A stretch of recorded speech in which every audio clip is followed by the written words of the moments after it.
Hello and welcome to the latest episode of the Post Report, Stories from the Post Office Network podcast. I'm NFSP Communications Manager Steve Bailey, and on this episode we're joined by Cheadle Postmaster Andrew Phipson to discuss all things Evri. We'll talk about the Evri sales target and how Andrew achieves this, what advice he would give postmasters struggling to hit the target, the Evri transaction time, how he markets mails products, what he has done to grow the business, and much more. Andrew, thank you for joining us on the Post Report today. Firstly, can you just talk me through when you started Evri and how the process has been going so far? Yeah, sure. My branch started Evri back in May this year, 2024. And it was a good time because we had customers coming into the branch that were returning their Amazon parcels, DPD, raw mail, parcel force. And then when it comes to customers wanting to return their Evri parcels, we used to have to send them to our local parcel shop, which is literally across the road from where the branch is. And as you can appreciate from a customer point of view, this is frustrating because they want to do all the returns in one visit. So since our launch back in May for Evri returns, collections and buying branch, we've delivered quite strong performance with our buying branch labels.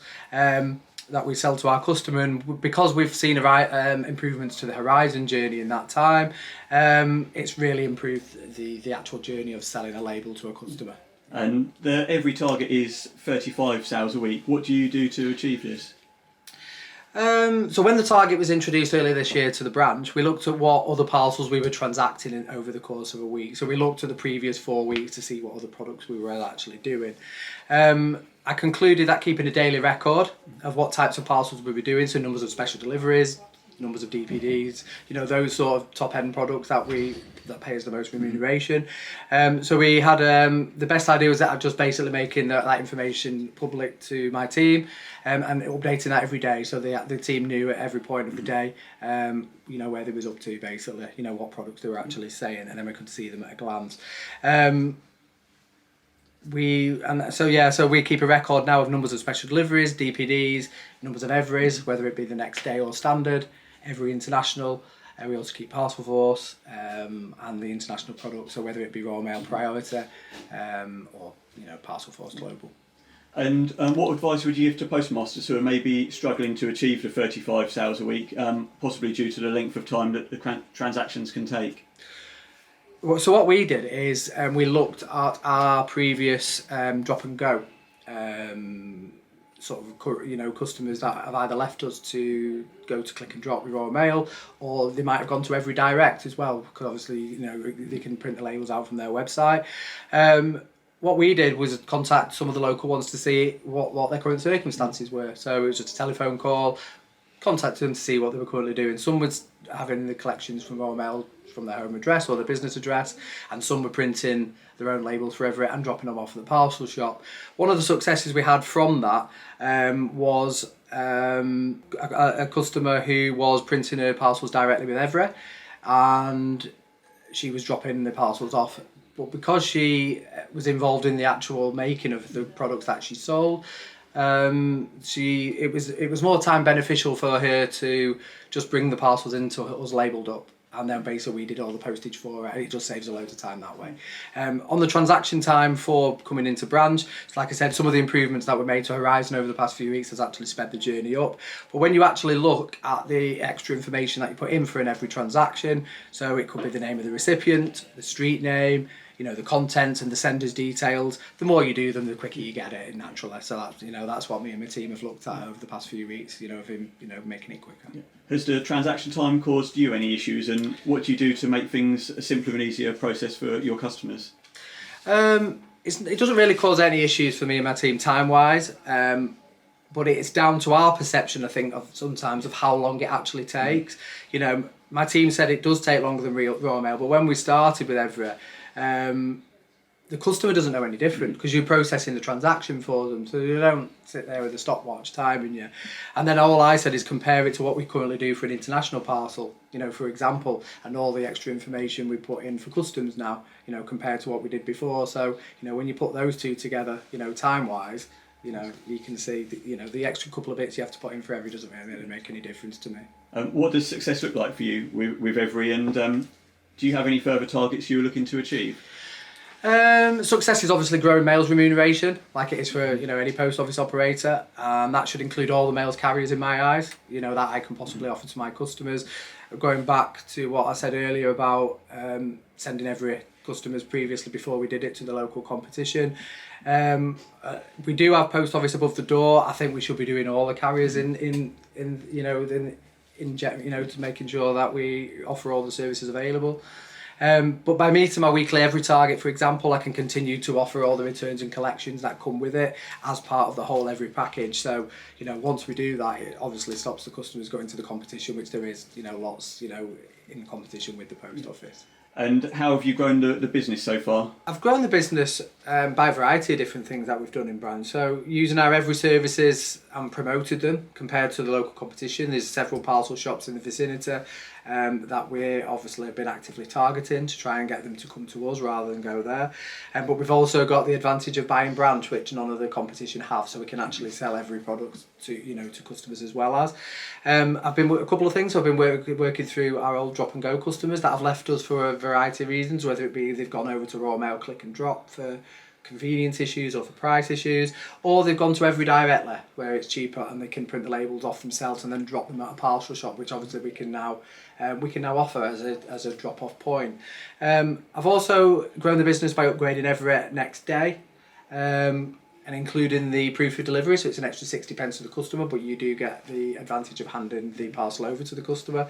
And the same for Evri Standard, you can add the proof of delivery to that as well, and that obviously resulting in getting more remuneration per item. We've prospected out.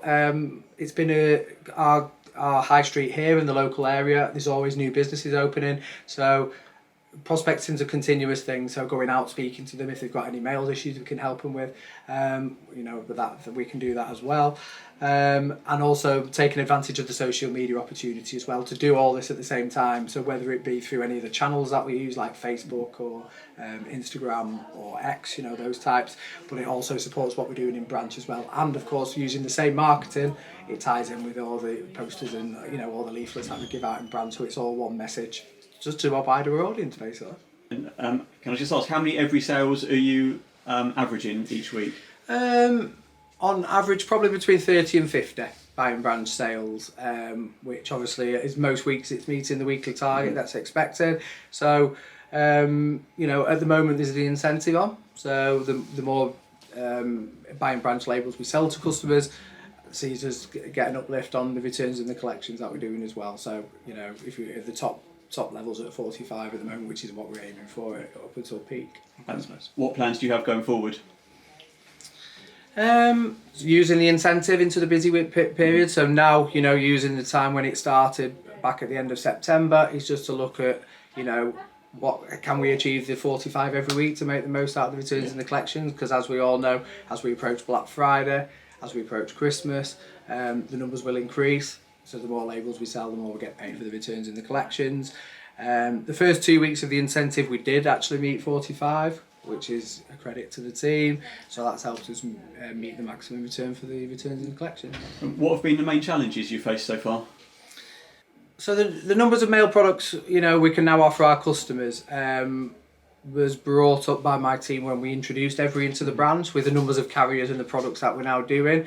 So using the 5 Ws for every mail item and then putting as much information into the first post mail item screen as possible. And that's helped us keep a focus on the higher remunerated products such as special delivery. So putting all the answers into there, have not seen a drop off in that, but it's also it's reduced the number of products that we that we can offer the customer. Making sure that we had an add-on product, so signatures, proof of deliveries has helped us quite well, really. And how key is Pudo for your business, and what are your future targets? To attract more customers in, so brand new customers that haven't used the post office for these services before. How do you promote your business on social media? I use a variety of social media platforms in the promotion of my business. I use Google My Business to make sure all the information on there is up to date. There's up-to-date photos, so opening hours, where the best parking is, what actual services we do. So customers have got access to that online. They can also leave a Google review as well if they're happy with the service, or if they want to leave one where we can learn from something that they're not quite happy with. So we actually, me and my team, learn from those those types of reviews as well.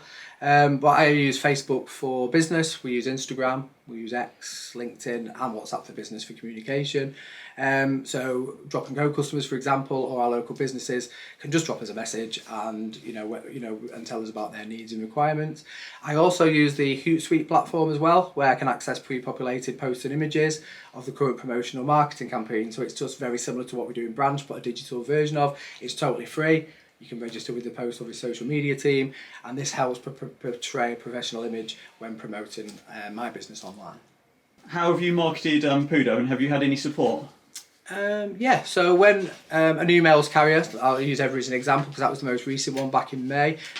We used all the in-branch marketing firstly, so that was available. So posters, bunting, external pavement signs, counter wobblers, that sort of thing.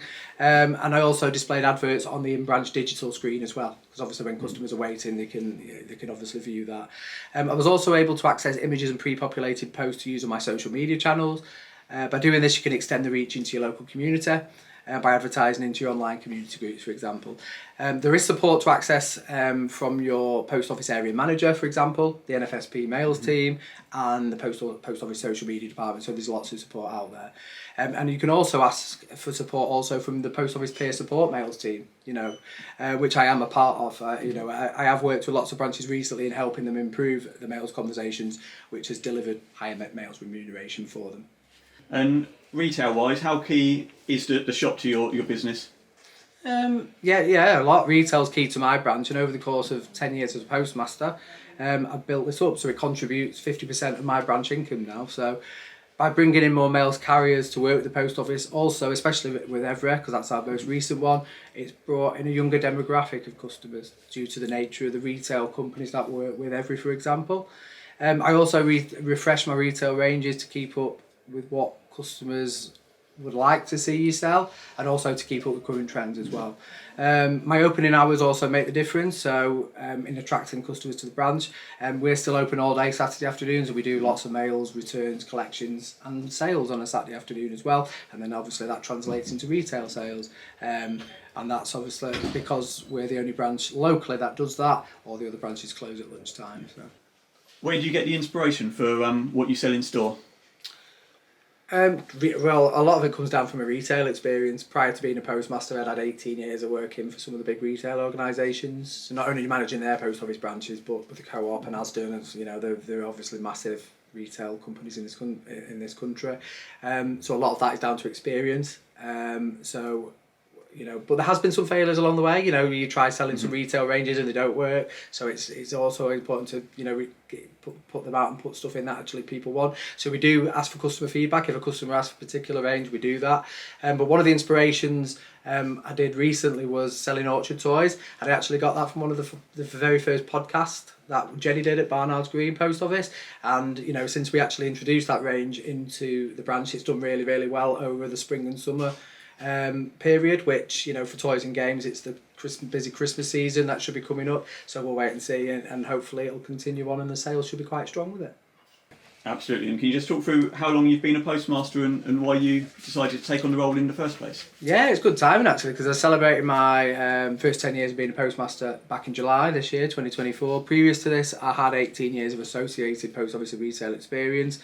My postmaster role I see not only for me as career growth, but also enhances the role I have in my local community. It's also enabled me to become a banking hub operator, for example, which further enhances my involvement in communities providing essential banking services. What have been the main changes you've seen to the network during your 10 years as a postmaster? There's been huge changes, obviously, over 10 years to the network. Mainly with customers taking advantage of the choice of carrying out the products and services online, for example. They can do it themselves.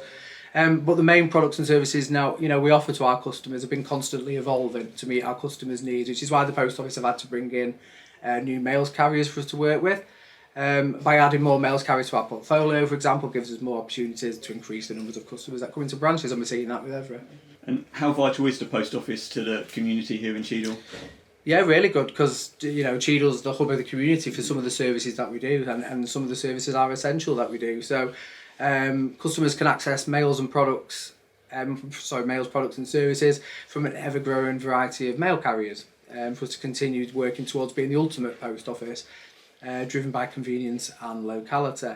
The banks have closed all their branches, in Cheadle, where the branch is, which sees the post office as a natural choice and local destination for over-the-counter face-to-face banking. With the range of other services we do, identity services and providing bill payments, obviously to the customer base that needs them, it just makes us that, and that's why more and more we are becoming a hub with the community. Yeah. You spoke about bank closures there. I believe you've got banking hubs. Yes. How's all that going for you?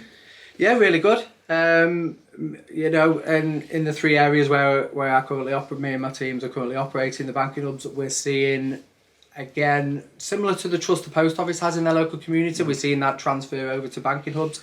So access to cash is being proven vital, and there's been changes in recent legislation that have protected that, because I think everybody realises that we do need access to cash. It's vital for local businesses and for customers to can still access who feel like they're digitally excluded or they choose, not to use it. But yeah, we're seeing transaction sales go up, whether it be deposits, withdrawals, visits to see the community banker, saves them travelling tens of miles into their local branches. But yeah, we're seeing, strong usage for them. Yeah. Brilliant. Thank you very much, Andrew. Okay, thank you. More episodes of the Post Report podcast are on the NFSP YouTube channel. Please like and subscribe so you're the first to know when new podcasts are uploaded.